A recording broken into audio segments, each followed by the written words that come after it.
Hello दोस्तों, स्वागत है आपका अपने यूट्यूब चैनल में। मैं आपका दोस्त जितेंद्र सिंह बार फिर से स्वागत करता हूं। और आज हम एसएससी जीडी के लिए प्रैक्टिस सेट नंबर 8 को सॉल्व करेंगे। इससे पहले हमने एसएससी जीडी के 7 प्रैक्टिस सेट कर लिए, जो सारे प्रैक्टिस सेट कर रहे हैं, जो एसएससी जीडी 2021 में आए हुए क्वेश्चनों का सेट है। और जिन्हें अब तक वो वीडियो नहीं देखा, एक बार जाकर जरूर देख लेना, जिसकी लिंक आपके डिस्क्रिप्शन में डाल दी गई है। और उसके लिए आपकी एक सेपरेट प्ले लिस्ट भी बना दी गई है, क्योंकि दिल्ली पुलिस की हाल ही में एग्जाम में देखा है कि सारे क्वेश्चन हर शिफ्ट में 5 से 6 क्वेश्चन रिपीट हो रहे थे। तो आपके एसएसजीडी में भी प्रीवियस ईयर के क्वेश्चन रिपीट होंगे, इसलिए हम एसएसजीडी के 2021 के सेट प्रैक्टिस सेट लगा रहे हैं। तो पहले क्वेश्चन से स्टार्ट करते हैं। पहला क्वेश्चन, निम्नलिखित में से कौन सा समुद्री बंदरगाह हिंद महासागर में स्थित नहीं है। यानी कि बंदरगाह के बारे में पूछ रहा है, और वो भी जो हिंद महासागर में स्थित नहीं है। ऑप्शन ए है मनीला, जो फिलीपींस में स्थित है। Jakarta Indonesia, Melbourne Australia, Chennai Bharat. तो आपके राइट आंसर हो जाएगा कि मनीला फिलीपींस वाला आपके हिंद महासागर में स्थित नहीं है। बाकी तीनों जकार्ता, मेलबर्न और चेन्नई हिंद महासागर में स्थित है। क्लियर है। तो आप सभी कमेंट करके बताना, अगर ये हिंद महासागर में नहीं है तो कौन से महासागर में स्थित है। क्लियर है। तो आपसे ऑप्शन राइट ए हो जाएगा। क्वेश्चन नंबर 2 है, इसरो का प्रस्तावित अभियान शुक्रयान, यहाँ पे शुक्र है, शुक्र मिशन कौन से ग्रह के अध्ययन के लिए है। यानी कि इसरो ने जो प्रस्तावित शुक्र मिशन है, वो किस ग्रह के अध्ययन के लिए है। ऑप्शन ए बुध, बृहस्पति, शुक्र या मंगल। तो आपके राइट आंसर हो जाएगा शुक्र। क्लियर, नाम से प्रतीत हो रहा है, तो आपके शुक्र के लिए तो ऑप्शन सी इसका राइट आंसर हो जाएगा। क्वेश्चन नंबर 3 की बात करें कि ओलंपिक रिंग में पहली बार सार्वजनिक रूप से कब प्रस्तुत किया गया था। जो ओलंपिक रिंग है 5 चूड़ियों का, उसको सार्वजनिक रूप से कब प्रस्तुत किया गया। तो आपके राइट आंसर हो जाएगा ऑप्शन सी, यानी कि 1913 में उसको सार्वजनिक रूप से प्रस्तुत किया गया था। तो ऑप्शन 1913 आपके राइट आंसर हो जाएगा। नेक्स्ट क्वेश्चन है, स्क्रब टाइफस, यानी कि स्क्रब टाइफस रोग एक प्रकार है, किसके कारण होता है। जो ये स्क्रब टाइफस रोग है आपके किसके कारण होता है। कवक के, जीवाणु के, शैवाल के या विषाणु के। तो आपके राइट आंसर हो जाएगा कि जो स्क्रब टाइफस रोग है आपके जीवाणु के कारण होता है। क्लियर है। तो राइट आंसर आपके ऑप्शन बी हो जाएगा। क्वेश्चन नंबर 5 है कि अकबर के दरबार में नवरत्नों में शामिल महेश दास निम्न में से किस नाम से लोकप्रिय थे। क्लियर है। जो अकबर के नवरत्न थे, उनमें महेश दास नाम से एक नवरत्न थे, तो उनका कुछ नाम से वो प्रसिद्ध थे। बीरबल, राजा टोडरमल, राजा मानसिंह या तानसेन। तो आपकी राइट आंसर हो जाएगा बीरबल। बीरबल को ही महेश दास नाम से, बीरबल का ही बचपन का या सही नाम महेश दास था, तो बीरबल की तो उपाधि अकबर ने दी थी। क्लियर है। तो आपके राइट आंसर बीरबल हो जाएगा।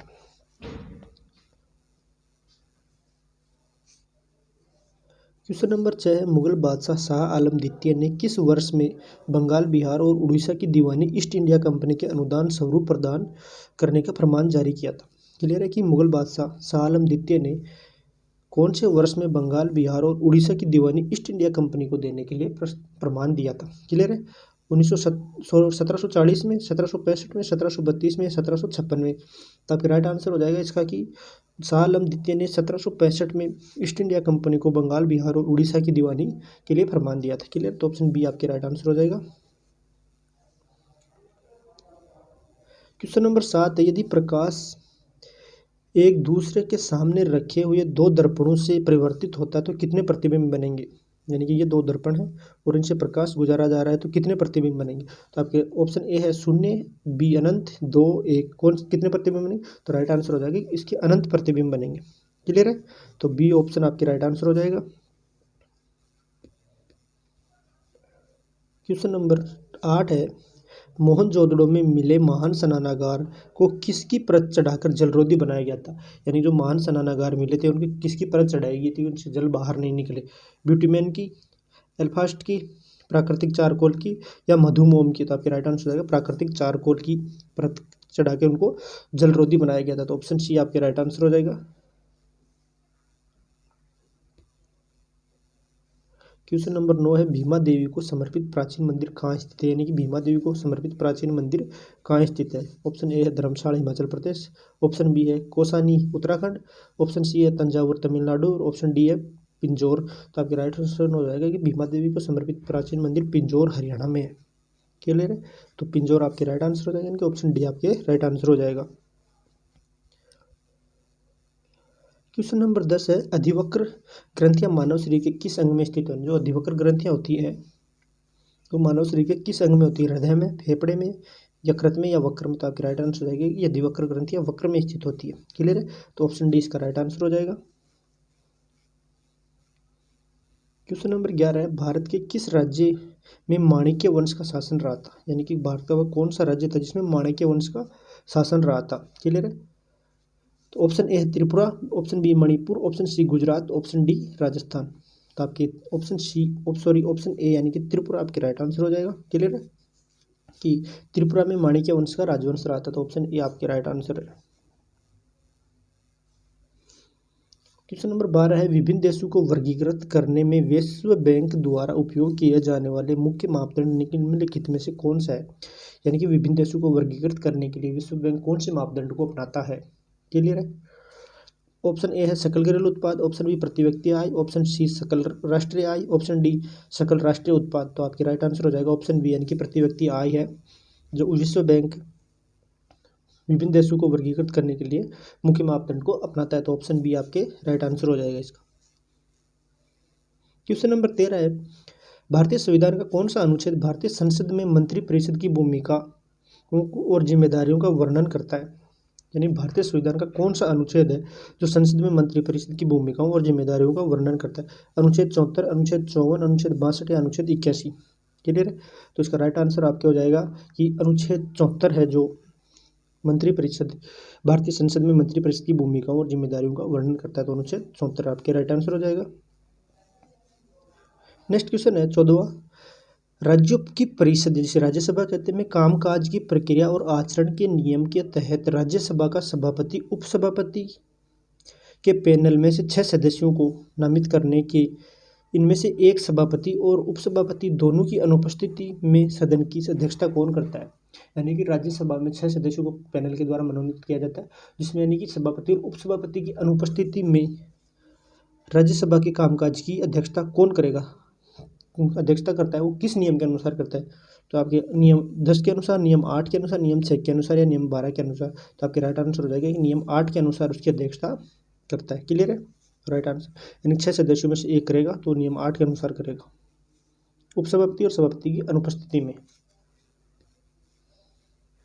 क्वेश्चन नंबर 15 है, तमिलनाडु, आंध्र प्रदेश, केरल में पाई जाने वाली किस प्रकार की मिट्टी काजू जैसी फसलों के लिए सबसे उपयोगी है। यानी कि 3 राज्य तमिलनाडु, आंध्र प्रदेश और केरल में विशेष कौन सी मिट्टी पाई जाती है जो काजू की फसल के लिए विशेष उपयोगी है। क्लियर है, तो राइट आंसर आपके ऑप्शन ए दे रखा लाल रेटाइट मिट्टी, बी जलोढ़ मिट्टी, सी काली मिट्टी और डी मरु मिट्टी। तो आपके राइट मरु मिट्टी रेगिस्तान क्षेत्र में मिलते हैं तो ये ऑप्शन कट हो जाएगा। तो ऑप्शन आपके लाल रेटाइट मिट्टी ऑप्शन ए आपके राइट आंसर हो जाएगा। क्वेश्चन नंबर 15 है, भारतीय संविधान के निम्नलिखित में से किस अनुच्छेद के तहत सर्वोच्च न्यायालय को न्यायालय की अवमानना के लिए दंडित करने की शक्ति प्रदान की गई है, जिसे खुद की अवमानना के लिए दंडित करने की शक्ति भी है। यानी कि किस अनुच्छेद के तहत न्यायालय की अवमानना के लिए दंडित किया जा सकता है। इसमें अगर न्यायालय अवमानना कर रहा है तो उसको लिए भी दंडित किया जा सकता है। अनुच्छेद 63 और 72, अनुच्छेद 130 और 172, अनुच्छेद 65 और 122, अनुच्छेद 129 और 142।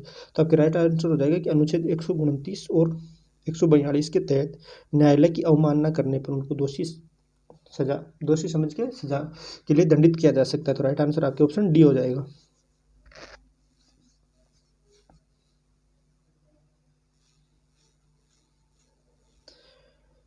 क्वेश्चन नंबर 17 है, एशियन गेम्स में भारत ने पहली बार फुटबॉल में स्वर्ण पदक किस वर्ष जीता था। यानी जब एशियन गेम्स थे तो भारत ने पहली बार फुटबॉल में स्वर्ण पदक कौन से सन में जीता था। किस क्लियर है, 1951, 1958, 1962 या 1954। तो राइट आंसर आपके 1951 में भारत ने पहली बार फुटबॉल में स्वर्ण पदक जीता था। तो राइट आंसर आपके ऑप्शन ए हो जाएगा।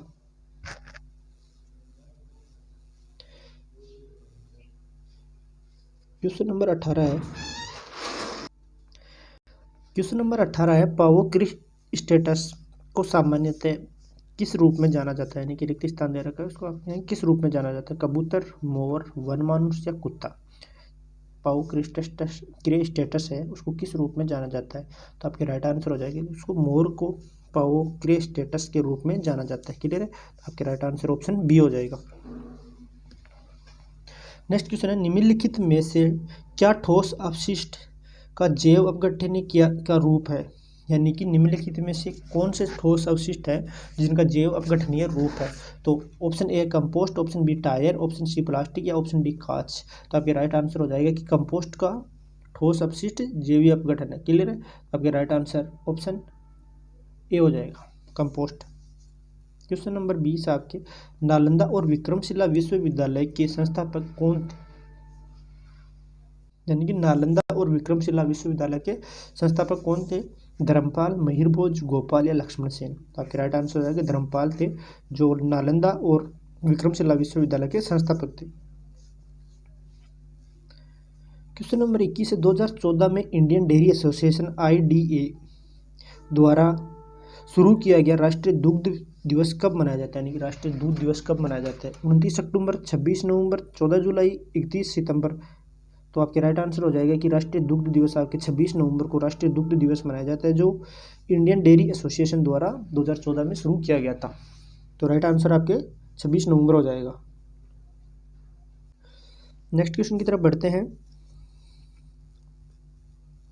क्वेश्चन नंबर 22 है, तमिलनाडु जनजाति द्वारा मनाया जाने वाला त्यौहार कौन सा है, यानी कि तमिलनाडु जनजाति है, इसे तमिलनाडु जनजाति भी कहते हैं। इसके द्वारा कौन सा त्यौहार मनाया जाता है। तुमसा, मिसमी, खमती, वांचो। तो आपके राइट आंसर हो जाएगा कि मिसमी जो है त्यौहार है वो तमिलनाडु जनजाति द्वारा मनाया जाता है। तो आपके राइट आंसर ऑप्शन बी हो जाएगा।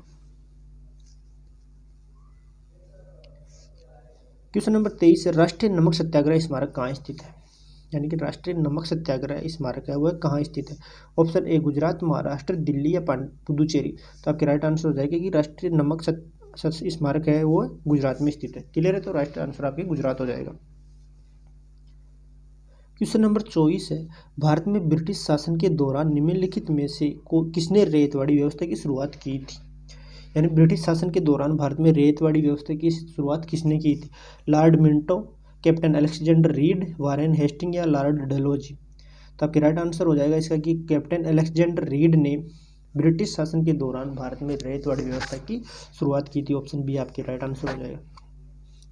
लास्ट क्वेश्चन है, और जब तक जिसने अब तक चैनल को सब्सक्राइब नहीं किया एक बार जाके जरूर सब्सक्राइब कर लेना।